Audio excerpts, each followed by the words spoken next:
حضرت علی نے فرمایا، اللہ کی رضا چاہتے ہو تو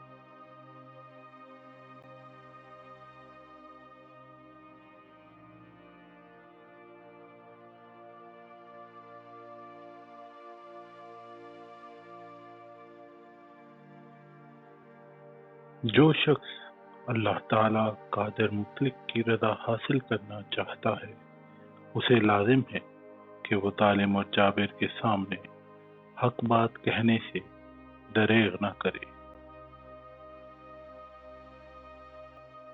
اپنے پیٹ اور شرمگاہ کو حرام سے بچائے رکھ، اس سے اللہ تعالی تیرے ساتھ خوش معاملگی کا معاملہ فرمائے گا۔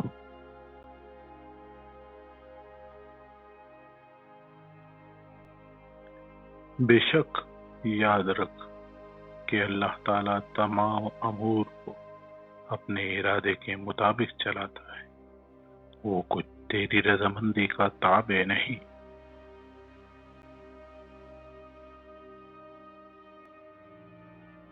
بے شک اللہ تعالیٰ حسن نیت اور اصلاح باطن کے توفیل اپنے بندوں میں سے جسے چاہے جنت میں داخل کرتا ہے۔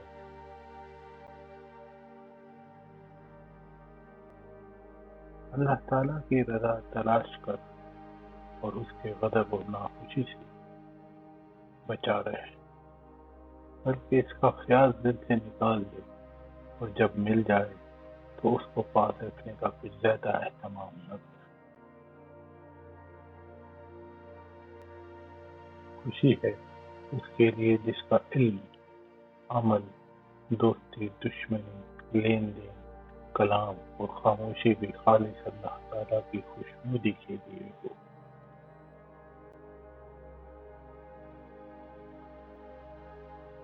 تنگی اور خوشحالی میں رضا بقضا کو ضروری سمجھ۔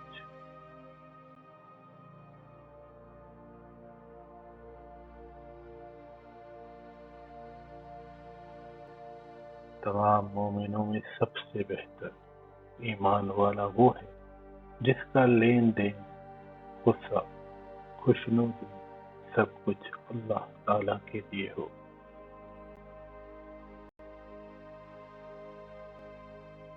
اللہ تعالیٰ کی رضامندی تلاش کر، اس کے غضب اور ناخوشی سے بچا رہے، اور اس کے خوف سے اپنے دل کو پال۔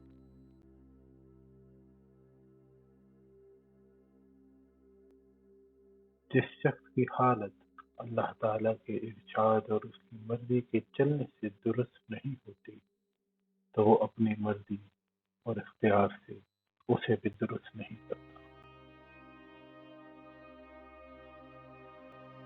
وہ سبب جس کے ذریعے کوئی عاجز اپنا مطلوب حاصل کرتا ہے، اگر تائید الہی مدد نہ کرے تو اسی میں وہ ناکام رہتے ہیں۔